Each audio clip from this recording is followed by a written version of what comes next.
We're here to share with you inspiring stories that bring to life all the little and big ways that people bring more love, joy, laughter, and humanness to everyday life.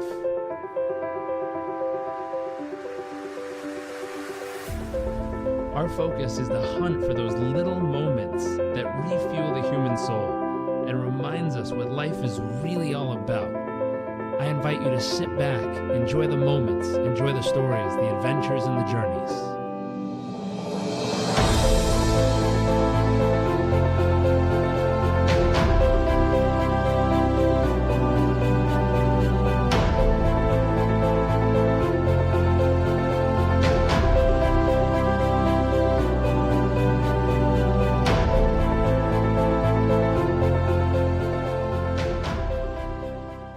Hey everyone, welcome to another episode of What the World Needs More of. My name is Jarek Robbins. I am your host for this journey. Today we are joined by someone I've known for quite some time now, maybe 9 or 10 years. His name is Troy Olds. Troy, thank you for joining us. My pleasure. Thanks for having me, brother. Now we're going to dive straight into the question of the show, which is, what do you believe the world needs more of? Well, without having a canned response, I think there's more kindness, obviously. I've heard that shared on your show before. And I think that happens when people have more self-love, more real clarity as to who they really are. And so my mission in the world is to help people to really identify, find themselves and to share that. Once they've found that space of clarity, then everything changes for them. They realize that they're powerful, they're amazing, and they come from a place of freedom. So I'd like to see more people in the world teaching others how to do inner journey work through breathing and meditation. And so that's it. People learning, people teaching, and I think we can change the world doing that. Very cool, man. Very cool. Here's a question. What do you consider to be your wow factor? What makes you uniquely you, and what are some of the moments that help shape it? Jarek, I think that, I know it's not what a lot of people would call a wow factor. It's not a stage thing. It's more my ability to help people feel comfortable around me and in their skin, and it gives them a space to open up, become authentic. We have vulnerable conversations. And, the places that I've been that created that wow factor is just life. I believe that pain is the touchstone of growth. And it was in those painful moments that I was forced to move. And having my own painful life experiences and then moving through those experiences really has added to the degree of empathy that I feel for others. That palette, that colorful palette, has gotten very broad with each experience, and so I'm able to see people on a broader spectrum, I think, than certainly I was able to even a year ago, let alone 10. So that's really what created that wow factor, is painful experiences, and then also recognizing that moving through those experiences, that those flames, those fires of tragedy that I would call them back then, actually were the pivotal moments and the gems that have made me who I am today. So going through them, they were scary, they were painful, and there were claw marks on the walls as I was going through those dark hallways. And those experiences, without a doubt, have become the greatest gifts of my life. Now, you've been alluding to experiences and moments. Give people some context. Maybe magnify one and walk us through what happened so people can really connect and feel to what that is. Because what I've learned is I've talked to lots of people on the show. I think we have 60 episodes posted so far. Contextually, what one person would call a painful moment is radically different than another. And I think when people listen in and they get to hear an example of a moment that you had to go through, the darkness, you had to go through, putting the claws in the wall and trying not to get forced through it. When they can hear contextually what that moment was, it allows them to really, if they've experienced something the same, realize that they're not alone. If they've experienced their own version of it, they realize, wow, other people have gone through stuff too. And it Sure. gives them the ability to not only relate, but to realize that, hey, they're going to make it. Sure. I think one that everyone can, well, a lot of people can relate to is divorce. I, after a 17-year marriage, three beautiful kids, I chose to leave a marriage, and I can only speak for myself, but I had a fantasy created in my mind as to what the future was going to look like post divorce. I literally had this idea that we were going to be barbecuing together with our new significant others. We'd be listening to Bob Marley and grilling, and it would be wonderful. That's a fantasy. And where I got that, I'm not really sure. It did not go that way remotely close. It was the exact opposite. There was parental alienation. There was a lot of court costs. There was just this identity crisis and grief that I did not know was even possible. And I'd had some experiences earlier in my life that I thought, well, this is the worst thing that's ever happened. This is painful. It wasn't even close to what I experienced after that divorce. And that was a little over 5 years ago. You know, there were moments when I've got great kids, and my son was he still is one of my best buddies. He's an adult now, but he wouldn't talk to me for 6 months. I was tucking them in, praying with them at night one day, and, the next day that was over, and I did not know it was going to be over. And so that's something I'd like to share with your listeners is be very present, be very mindful of the choices that are being made, because you don't know when the last time is the last time. And that was the last time of that chapter of my life. And so I changed careers at that time. I became a wellness coach right in the middle of that. And within a couple of years, I was very incongruent with being a wellness coach, and I literally had to shut down the shop. So divorce, identity crisis, I'm no longer a husband. In my mind, I was no longer the husband or the parent that I wanted to be. And because of my mental state, I was knocking on a breakdown's door, Jarek, literally. I might have been peeking through the keyhole, actually. That made my business incongruent. And I just recently heard Stephen Kotler, author of Rise of Superman and the co-founder of the Flow Genome Project. He was interviewed on impact theory. And he said that having unemployment for 6 months literally affects the brain and body like the death of a child. And I really grabbed onto that. I couldn't really fathom how is that possible, but I just knew how I felt. I felt like I was in the darkest place of my life. And so that, once again, is where I really dove in on breathing and meditation. I was taught by somebody who is epically Obi-Wan in that space, how to go into the unconscious and do the work there. And so an hour in the morning, an hour in the evening, I would dive in and I'd find my answers. One idea, one face, one intuition at a time. And that's how I moved through that dark space. And I'm grateful for it. Again, very, very painful. My son and I are amazing friends. My kids are great, but it wasn't that way for a while, man. So that's, I think, something that people can really understand. We live in divorce is epidemic in our country. Life crisis is epidemic in our country, and people are falling apart, and they really don't know why. And I didn't know why. It was only post divorce and diving in and doing the work, meditation, that I was able to understand that a lot of my choices, a lot of my view of the world was created when I was 7 years old. And some people can relate to that. We think we're choosing, but we're not. We're running programs. File cabinets are opening up every moment of every day that are reminding us of our past and our safety mechanism, whatever we created to keep us safe as kids. Those things come out as 40, 45, 50-year-old adults and a 7-year-old running the show. And that's what I identified. Powerful.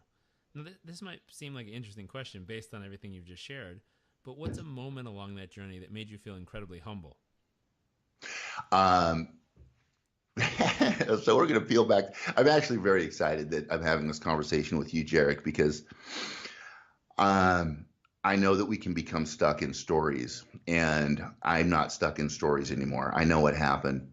So 3 years after my divorce, I had my new place. I had my business rolling, but I was also falling apart emotionally. And so I ended up handing the keys to my rented home. I'd owned a home since I was 20. And so the first time I'd rented a home, I actually had to hand the keys back to the property management company. I got the opportunity at 45 years old to go move in with my mother. And this is the stuff that I don't think that a lot of people share open channel on social media because it's not cool, right? Hey, it might bruise my brand. I'm supposed to have it all figured out. I didn't have it figured out, man. I was falling apart. And so I got to move back in with my mother. And she's truly one of my greatest friends. I actually had breakfast with her yesterday morning, but it was also ground zero. A lot of my stuff, my trauma, was in our own home as children, and so I got to live there, and I got to process through that. And in the middle of what we called Snowmageddon here in Idaho, there's 2-3 feet of snow on the ground for months. The repo man came and asked for my keys to my car. So I'm out in the country with 2 feet of snow, living in my mom's house. A very new experience for me. And you have a lot of questions. I had a lot of thoughts at that time. Do I even want to go forward with this and with life? And there was that still small voice inside of me that just said, this is the journey. I've listened to a lot of Joseph Campbell interviews. I've read a lot of Joseph Campbell.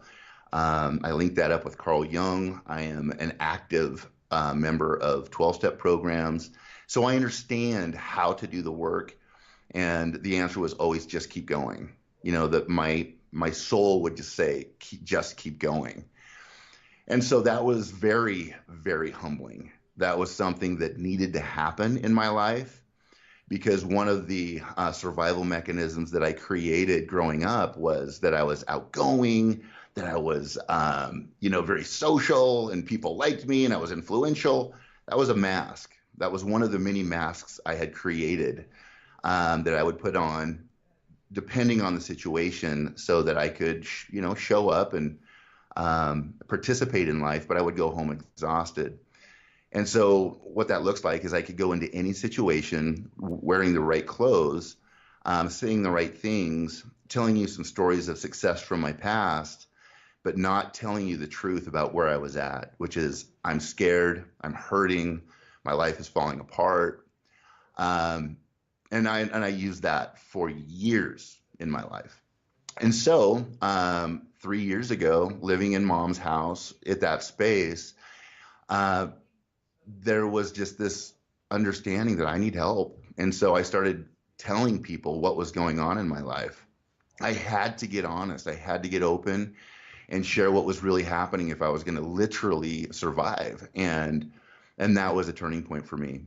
And there was another turning point later, just about 14 months ago, that was very, very pivotal, that really just burned the masks for me. It was just that opportunity to say, I'm done with anything other than what's going on and the truth. So that is one of the most humbling experiences of my life. Powerful. Powerful. I think something you said in there is the moment and the question people have, is it worth going forward or is this it? And there was a phrase that I heard that was very powerful. It said, never make a permanent decision on a temporary feeling. 100%. And 100%. And that ability to find that light. I heard another quote that was interesting, which so many people want to be the sunshine in someone's life. Few people have what it takes to choose to be the moonlight in their darkest hour. And one thing that I look for in everything that we do here, including this podcast, is figuring out, how do we become the moonlight in someone's darkest hour? How do we become the person who's willing to be vulnerable enough, like you just were, that's willing to share something that allows someone to meet you toe-to-toe in their darkest hour and realize that they have a decision, they have a moment to make that says, hey, I'm going to take what I have, where I am, and I'm going to do what I can with it. And if what Absolutely. I can today is just take another breath and decide to keep going, that's all that it takes today.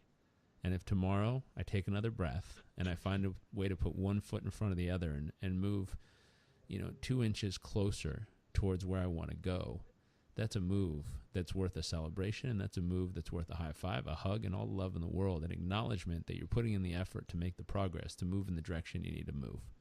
So if you're listening, I don't know who you are, where you are, what you're going through, but please take that to heart. Don't make a permanent decision on a temporary feeling. Realize if your heart's still breathing and you can still take a breath in your lungs, you have what it takes to keep moving forward, and make the decision to move one step forward in the right direction today. Beautiful. Just a thought. Here's my next question. What's an awe-inspiring moment throughout this journey? Man, I've had so many. It's mind-bending.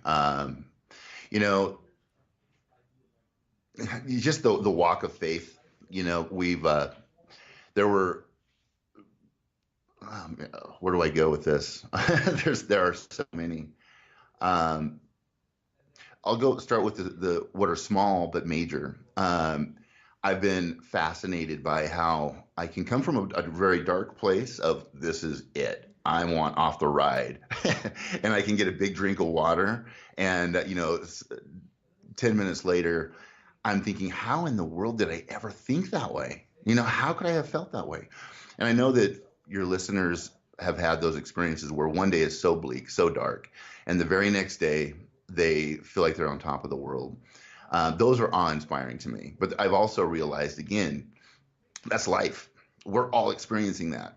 Every single listener, everybody on the planet is experiencing those moments. So those are awe-inspiring to me.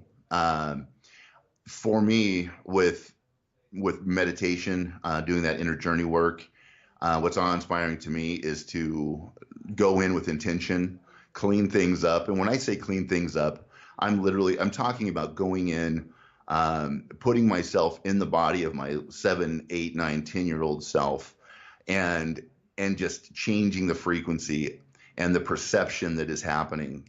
And that carries forward. There is no time. I don't want to get all woo-woo, but there is no time. I've wrapped my arms around myself in those moments, and just healed myself. And I've also done that in relationships. There was a moment where my former first lady, we were just having it was chaos. It was fighting. We're going to go to court again. And it was about custody. And my son he had turned and like, Dad, I want to live with you, man. I'm a teenage guy. I want to live with my dad. And that wasn't happening, at least through the court systems and with what was happening with her. And so rather than getting an attorney and going to battle in court with the court costs associated and the potential damage, it's not even potential, it's just damaging to kids, period. I told Carson, let's do this. I'm going to balance this. I'm going to meditate on this. I'm going to work on this inside and see what happens. And so I did that work. I also went out to Annapolis and stayed with my buddy Daryl Hill for 3 days, and he helped with that work. He's amazing with NLP hypnosis. And so we worked on this stuff, and I wrote out exactly what I wanted to have happen, my ideal day in that situation. And I wrote out that I want I wake up and the sun's shining through my window. I wake up, we have a great breakfast together. And later in the day, Angela, my former, shows up with my kids. They're in the kitchen with my new relationship, and they're laughing. My kids are telling jokes, and it was just a perfect description of what I wanted to have happen, and I wrote that out. And literally within 7 days of returning from Annapolis and doing that work, I walk in my front door. Lo and behold, now I saw the car, but I was scratching my head, and I did not know what I was going to walk into. My former first lady's car is in front of my house. That was could spell trouble. I walk in the front door. There's Ray LaMontagne playing on the radio. She and my current relationship are in the kitchen talking and laughing. My three kids are sitting at the kitchen bar, and Carson literally looks over everyone's heads at me, and he puts his hands on his heads and goes, "Oh my God." That was one of those wow moments where we claimed it. We said, look, we're going to do the work on this through prayer and meditation, and we're going to change the situation. We're not going to do what everybody says. Take them to court, do battle. And so when more inspiring than having that unfold the way I had created it in my mind was the fact that my son got to see that that's possible. That my son realizes that there is a technology, there is a way that we can change our lives and our situations. So that was the biggest aha, wow moment I've had, probably, unless I think about it more. Powerful. Powerful. What about this? What's your greatest fear? My greatest fear?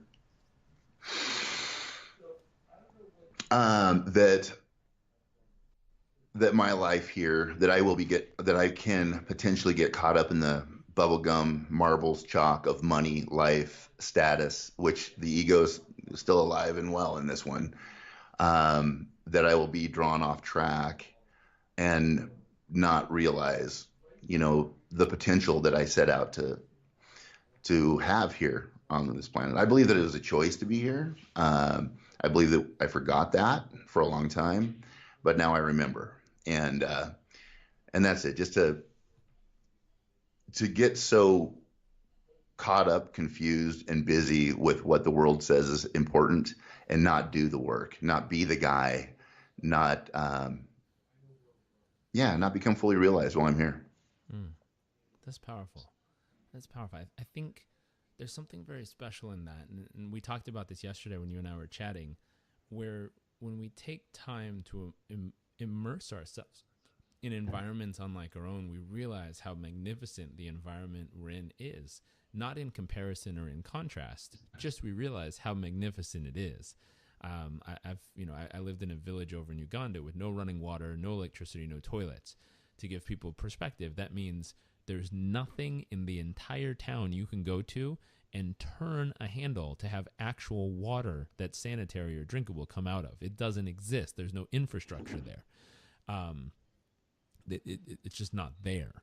And it's hard for people to fathom who live in places where the park, the library, the police station, the school, downstairs, in the gym, like all these places have infrastructure with running water. To go to a place with no running water where you have to walk a quarter mile down the road just to have access to a well to pull water out of, to then drag home, to then boil, just to become sanitary, an hour later to have 1 cup of water, as long as a bug didn't land in it before you drank it. Like, that's an experience where, it's amazing. We were talking about toilets. There was no toilets in this village. Like, there was a place you could go that had a cement slab with a hole drilled in it and a giant latrine pit dug that you can try to go to the bathroom over. There's no electricity.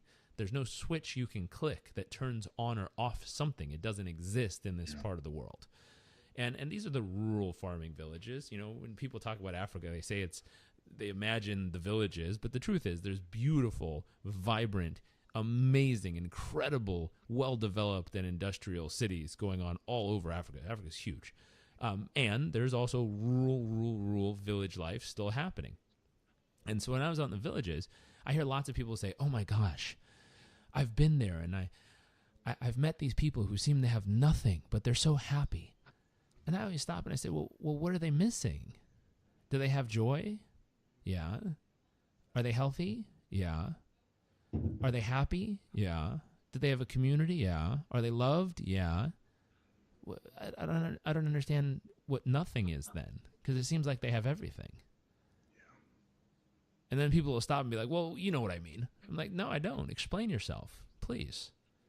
Because it sounds like you met a group of people who have everything they actually need. And then there's a weird pause. And I said, but walk around. Walk into where you work. Go to your office building. Go meet your friends for lunch.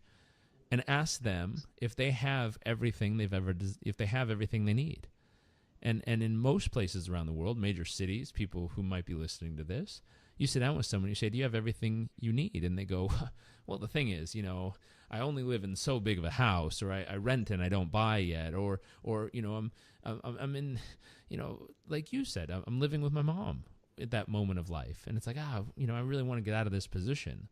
But what's interesting, if you can place your hand on your heart and you feel it beat, if you can go and get a full breath of lungs, you have all that you need.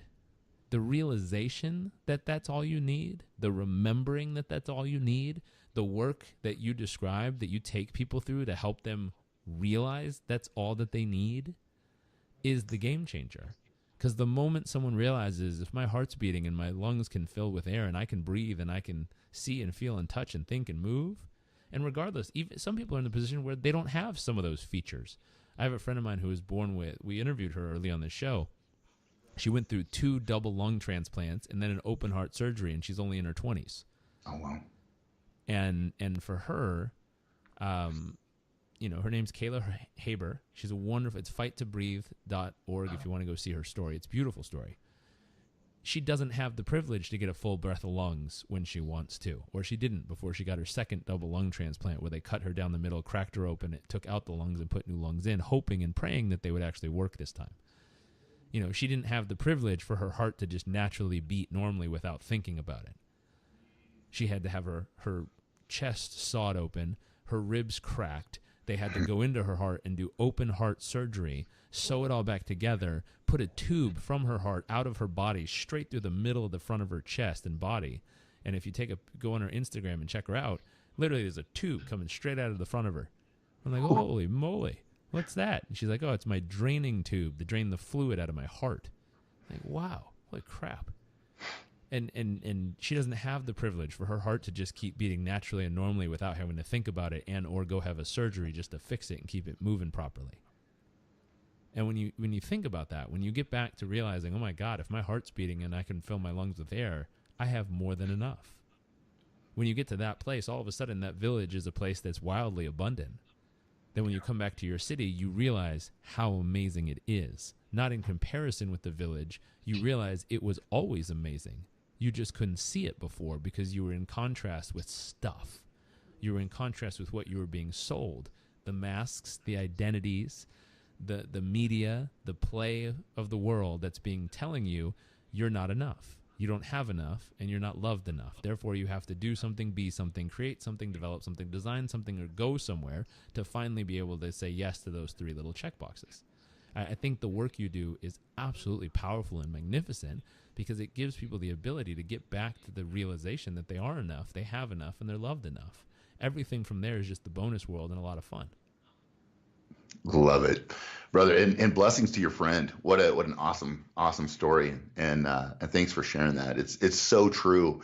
As you're sharing that in a word or in a sentence, to not be a victim. We're not victims. We're victors. Anybody who's overcome anything challenging is a victor. And then to stay steadfast in that knowing is important for everybody. That as soon as we take on that victim role, we are, then we're powerless, and that's so the opposite of what is the truth about us. We're powerful beyond measure, truly, as Marianne Williamson says. And so it's true. What are you most excited about for your future? Truly sharing this, just wellness, showing people what wellness looks like, and that there is a path. There are a lot of paths, and I know that. And I've got my own. I know what to do when I wake up in the morning. I know, how to operate my mind better than I've ever been able to in my life. I know what foods and supplementation to put into my body. I know the associations that are required for me to be who I am and who I choose to ascend into. And so I want to share that with folks, that process, that every answer that they ever to every question that they have, they already possess that. It's on the inside. It's not typically what people think. You don't get this, at least it's been my experience, that you don't get this long range view and it stays crystal clear. I get the long range view of what's possible, and get so inspired, so blown away that like literally tears will come to my eyes. Like, oh my God, like that God glimpse of, dude, remember, you know? And then it gets gray, but then I get the steps for today. And that's one thing that I'm really clear, I'm blessed with is, you know, trust God, clean house, help others. That's my mantra. Trust God, clean house, help others. You know, I trust that I am definitely on the right journey, that where the handrails end, that's where the magic happens. So let go of the familiar and lean into that dusky place of unknown, and then just take those steps on a daily basis from that place of meditation, and you're good. You know, it's the insurance policy that everybody's looking for. You know, they've had it the entire time. So I like to help people get their brains and their bodies optimized through food, nutrition, sleep, and schedule and functional movement. And that is the foundation piece for being optimized to really optimize meditation. And that's it, brother. And it takes on a lot of different, that happens in a lot of ways. You know, whether I'm working on internet marketing, whether I'm writing emails, whether I'm out in the community doing work there, I've realized that I'm not a one thing guy. My one thing is teaching this work, if there was one thing, and it happens wherever I go. And that's something I'm reminding myself of right now. It used to be, it had to look like this. I have to be on stage, you know, at Funnel Hacking Live. I love those guys. I don't have to be on stage over there. I don't have to be seen. I don't have to be known. I don't have to be the guy on social media. I just got to show up in my own life on a daily basis, be present and clear, and with the people that I'm with. And I learned a lot of that from you, Jay. You know, that's one of the things that stood out to me about you when we first met is in a room full of hundreds and hundreds of people, when you and I met and we had a conversation, you were having a conversation with me and you were not distracted. You were all in. And I think that's one of the key reasons that, you know, I've respected, admired, and continue to choose to build an awesome relationship with you. I'm always inspired by you, who you are as a guy. So you taught me then, and I took that and I brought it into my own life. When I'm with somebody, I'm with somebody. You know, everything else disappears. So awesome, man. Very cool. Very cool. So we're going to switch gears. This is the second portion of the show. We call this the nuts and bolts. This is the tactical, tangible, practical, applicable, immediately applicable kind of stuff that we can give people that they can take and immediately put into use in their life, business, world, whatever they're focused on. And the first question here is, what do you currently focus the majority of your thoughts and time and life on each day as of right now? it is on service. That's really how it's kind of, anybody who's been in 12-step programs understand that, you know, it really is about serving others.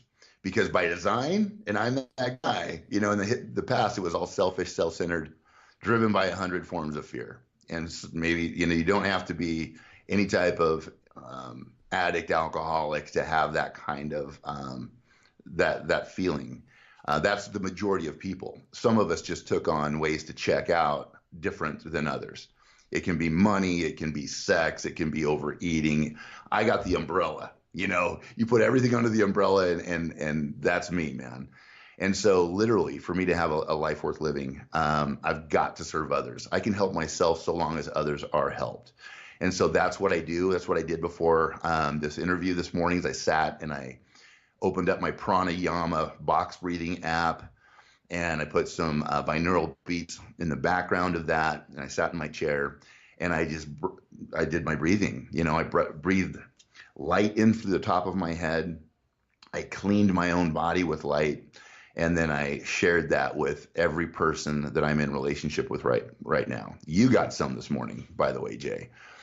And that takes me out of myself, because typically, even still, I'll wake up and sometimes it's like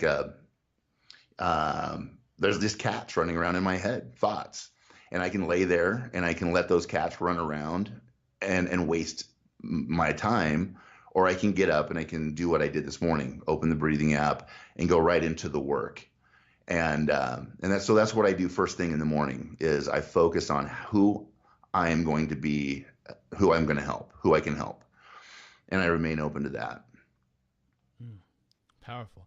Here's a question. What is a key to your success in that? The taking action on it. That's something that years ago, I heard Brian Tracy say, do it now, do it now, do it now. So I used do it now, do it now, do it now for years. And now it's just get my feet on the floor, get my feet on the floor and get into the kinesthetic aspect of it. I'm a very kinesthetic guy, very visual guy.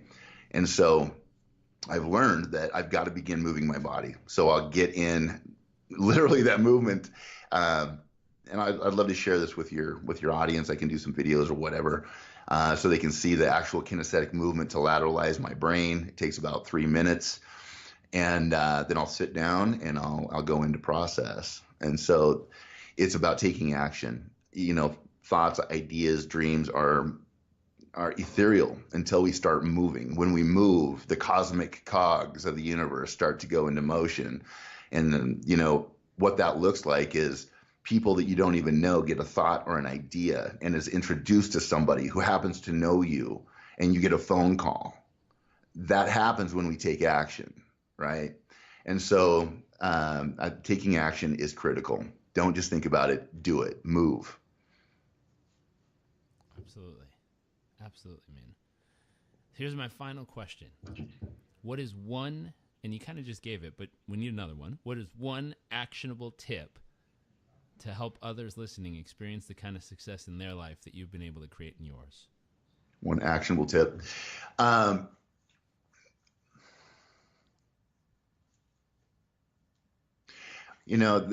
a lot of answers to this. I think that what is very actionable with everybody listening is they've got a phone, whether it's an Android or an iPhone. Download the pranayama breathing app and start getting in touch with your breath. People are running in fight or flight all the time. They're breathing short, quick breaths from the top of their chest, and they're telling their parasympathetic nervous system that they're running from a bear. They're becoming exhausted. By 2 p.m, they're crushing some rock stars to stay going. And that's not necessary. Learn to diaphragmatically breathe, box breathe, big breaths. Box breathing is perfect for that. And then you can add on some visualization on top of that box breathing. Like I do, I breathe in love and light, source energy from the top of my head, fill my body, ignite my bones, and then I breathe that out through my heart to specific people occasionally or to specific regions. And it just feels amazing, man. It's clean. I come out of that clean with purpose. So everybody who's listening, I hope you do download the pranayama app. There's other apps out, breathing apps. That's the one I use in particular. I also believe in binaural beats. So there's an app called Sleep Stream. I got Sleep Stream Pro, and I will set it to hypnosis, and it puts frequencies into your ears that get you into a hypnotic state or a focused state, a creative state. So throughout the day, I'll set that to whatever I'm doing, and I have that playing in the background of my box breathing, and just to get me there faster. There are a lot of purists out there who say you don't need anything, and that's cool. I can meditate without anything on my body, but I like Bose noise-canceling headsets. I like my apps, and I like my breath, baby. So to send people off with one tip that'll change your life today is just start breathing correctly and breathing often. Pause throughout the day, open up your app, do 5 minutes of box breathing with purpose, and watch it change your life. Very cool, man. Very cool. Well, thank you for sharing so much of life and your journey and experience with us. If people listening want to find you online, want to connect with you about maybe something they're going through and they want a guide on the journey to help them illuminate where to look, if they need some moonlight in their darkest hour and they want to reach out and connect with you, where and how can they do that? Sure. It's Troy Olds on Facebook, as well as LinkedIn. TroyOlds.com will give you some free stuff if you want some. I've got a 5-hour free video course there, and you can connect with me there. I definitely answer my phone and text and email. And, I would like to share with your listeners, Jarek, that, I shared where I was, and through that process on a daily basis, I now, I've got a partner in Ascend Wellness Base Camp. We teach people to move. Everything that I've shared here on this podcast, we teach people here locally. We've started an entrepreneur optimization program where entrepreneurs can fly here to Boise and they can live with us in our space. And we've got a CrossFit box, a Spartan Training Center. We teach them food and nutrition and supplementation. We opened that door for our entrepreneurs, and the next day I got a phone call, literally, from an individual, Jay Souter, one of the most amazing stage presenters, coaches that I'm blessed to know. I'm literally doing this interview from his kitchen table. That process created another opportunity where we're doing a big event March 27th here in Boise. We're going to have 200 real estate agents and entrepreneurs in the room. Because I was open about what I was going through on social media, eventually, a local entrepreneur who did well over $2 million last year. And I don't share any of that stuff to impress. It's just people need to know what's possible. I went from living in my mom's spare bedroom, broke, to a place where this entrepreneur calls me 9 years after we last spoke and said, listen, I've been watching you. He said, I've been inspired to call you. I've been driving all over the country, and I just got this idea to call you. Can you please help me? I'm doing well financially, but other areas of my life are falling apart.